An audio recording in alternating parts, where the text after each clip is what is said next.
Grizzlies Summer League. They are playing right now as we speak. They're playing Dallas in their second game in Las Vegas. They're up 38-21. Looks like their starting center for next year, Trey Jemison, will be started this. I'm just joking. The big problem, I think a lot of Memphis fans are like freaking out a little bit already because Zach Edey hasn't played outside of that first game that he played. No reason. What do you think? I mean, should they just shut him down? Should they just go ahead and announce, hey, we're shutting him down for the rest of the summer? No. Why would you do that? What's the point? Why? I know people are like, oh, the first game he had 14 points, 15 rebounds, 4 blocks. We've seen everything we need to see. No, you haven't. Let him play. I mean, for God's sakes, he's got to be out there he's going to have to be out there during the regular season for 20 to 25 minutes a game at a faster speed than he's ever played in college. He's only been playing for 6 years. I don't know why you'd just shut him down and say, oh, I've seen everything I need to see. That's ridiculous to me. Now, if it has to do with his ankle and it's like bad, then sure, sit him down. But it's not, clearly. I mean, he rolled his ankle in the first game. He came in a minute and a half. Right. You can sit him down for a couple of games, be careful with it, but he should play again in Summer League. I don't get where the Grizzlies are trying to be this cautious with him. Yeah. He's going to have to be going against other bigs that are 300 plus pounds during the regular season. He's going to have to deal with some bumps and bruises. I think right now is an okay time to try to get those in. Get those minutes, that learning process in. Yeah, I completely agree. I think it's one of those things where let him slowly adjust. Like, obviously, he had a very good first outing. Let him continue to acclimate. We've seen people have great summer league games and it not translate. Like, it's not the end all be all, and we all know that. So it's like, let him continue to not only take the physical like bumps and bruises, but let him take the play. Like, let him have the ups and downs of having really good games and having games where he doesn't make much of an impact. Like, let him feel the kind of the roller coaster and the up and down and the ebbs and flows of the professional game, even though it's not at the everyday regular season level. Like, let him get acclimated to it. And if there is bumps and bruises, if there's a rolled ankle, like it's only July, it's okay. Like, let him through these things and continue to grow as a player going into preseason and regular season. I'm with Gabe. Put him in there. Let him play. And then the other stories would be like G.G. Jackson along the way, right? His first game was miserable, 0 for 10 from 3, shot chucking. I think he's come into his own. But for him, I don't know how much we're learning from Summer League about G.G. Jackson, really. And the reason I say that is because his role for the big club, being in the rotation next year, is not going to be that of what he did at the end of the year last year. Right. He's going to have to learn how to make an impact with less shots. And I don't think he's learning that in Summer League because he's still the guy. He's got to be a leader. He's got to be a shot taker. Yeah.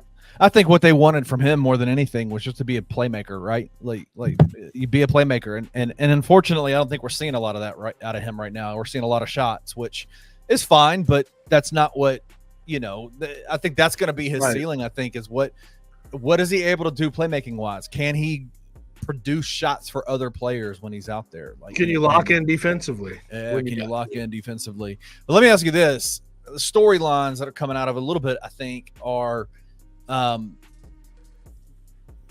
Memphis fans' obsession with guys who are probably not going to have a massive role for the main roster, right? Like, obsession with Scottie Pippen Jr. What are y'all's thoughts on the backup point guard role? Like, is Scottie Pippen Jr. a guy that you look at and go, I would feel comfortable bringing him onto the main roster, even though he is on a 2-way contract right now? Like, I'd feel comfortable bringing him in as a backup point guard. Or do you say, hey, listen, man, you're a good player, but that's not the role we need you. Like, we don't need you as the backup point guard. Like, what are your guys' thoughts on that? Scottie Pippen Jr. to me, and I've been saying this for a while, like, I'll say this, Memphis and the Grizzlies fans are the brains are warped after last year. Like, and I get it, though. Like, it's actually explainable. There were 33 different guys that suited up for the Grizzlies last year. You had 50 separate starting lineups. You were the most injured team in NBA history. So, numbers 11, 12, 13, 14, and 15, all your 3 two-way spots, G League call-ups, 10-day contracts. They all mattered last year, and you were evaluating all of them. And I don't know if we're out of that mindset yet. You know what I mean? Like it's just like it feels like everything matters. I think you're exactly right. I think after what Grizzlies fans experienced last year with all the players that had to get on the floor, now it's looking around like, okay, if this is going to be the norm, like let's watch what these guys do in the summer league, and we're going to pay close attention to it, and we're going to read way between the lines on it. And I think everything, Christian, and I'll say this, everything. Yeah, Scottie Pippen Jr., man, right? He's a baller. I think after this year, he's a baller. Convert his contract after this year. Yeah. Why? Rose, get him off of this guy because I think Scottie Pippen Jr. actually can be a really good backup point guard. Yeah, like literally, I see a lot of Tyus in him on the offensive end where it's the assist to turnover ratio. Always really good. Efficient. He's pretty efficient, although he's been taking a lot of shots in summer league, but that's just sort of the product of summer league. But here's the thing where I think he's got something on Tyus, although Tyus is a better player ultimately. He can play some on-ball defense against other point guards. He is feisty. He gets knockaways. He can run the floor. I don't know, Kenny, I know that like it feels like right now, we're hyper-evaluating a guy like Scottie Pippen Jr. But when I watch him play, even with the big club last year, he showed a lot. He showed a bunch of promise, and he's still relatively young. Yeah, I think that going into the future, if you want a cost-controlled backup point guard, which I don't know anybody who wants an expensive backup point guard, so I don't even know why I'm adding that qualifier. Except for everybody freaked out when they didn't get Tyus Jones for $14 million. Right, I agree. You wanted to spend $38 million on your point guard position. Like, but once you get off that Derrick Rose contract and get a roster spot open, I would absolutely convert Scottie Pippen Jr., and I wouldn't even think twice about it. I've got another name for you, though. Instead of Scottie Pippen Jr., my boy Cam Spencer.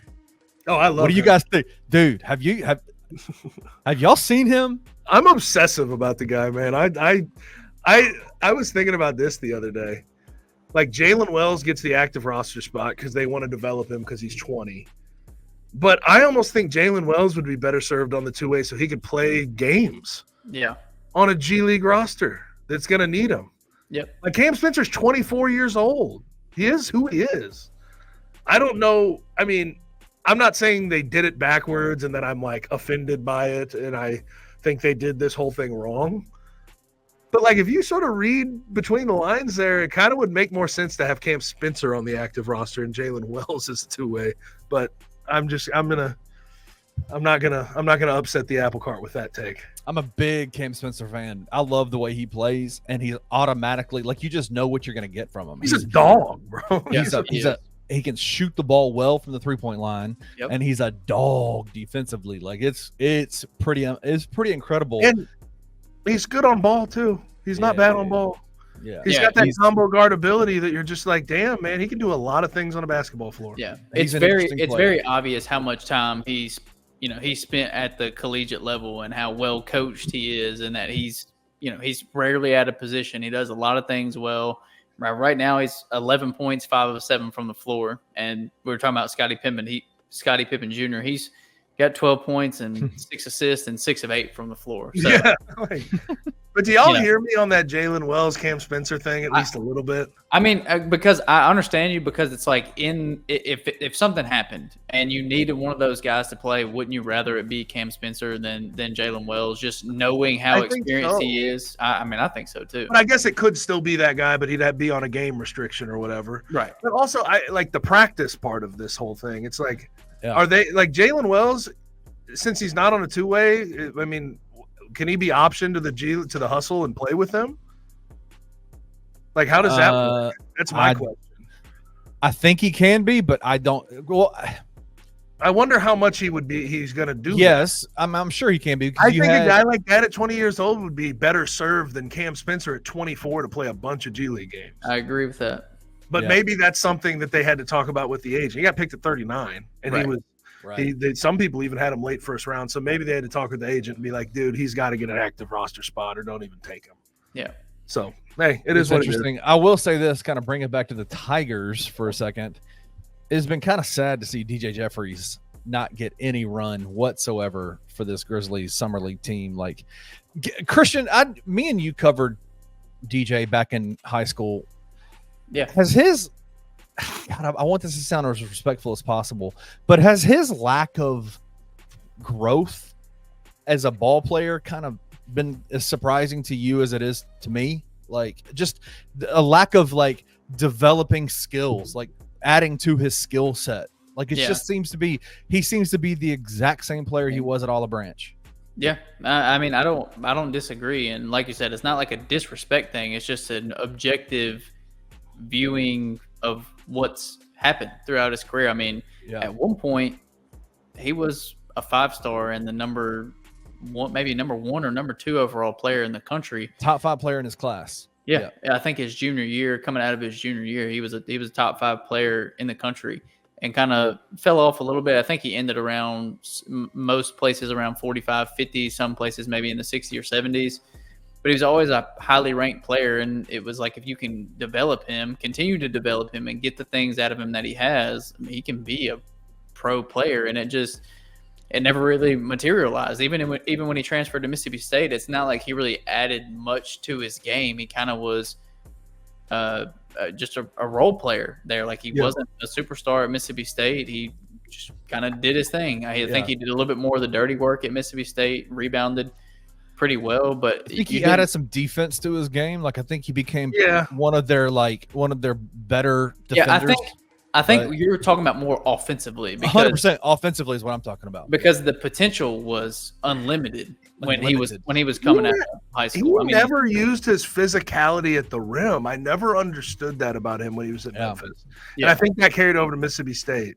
Yeah. I mean, you're 6'8", 250 pounds, dude. Like, put your head down and go get to and you're really athletic. Yeah. Get to the rim.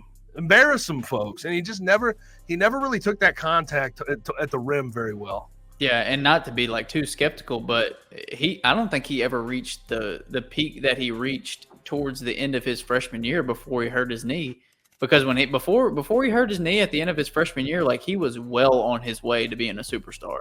He was one of the best players on that team right before he got injured. He was incredible. And it just never really reached that peak again. So not trying to be skeptical there, or not skeptical, not trying to critical. I'm not trying to cause a story that's not there. Just it never was the same from that point on. So now to the point though about him not playing with Grizz Summer League, I didn't expect him to play a damn minute. I'm gonna be honest with you. It was a late addition. They're limited in roster spots. They gave him a little flyer. Yeah.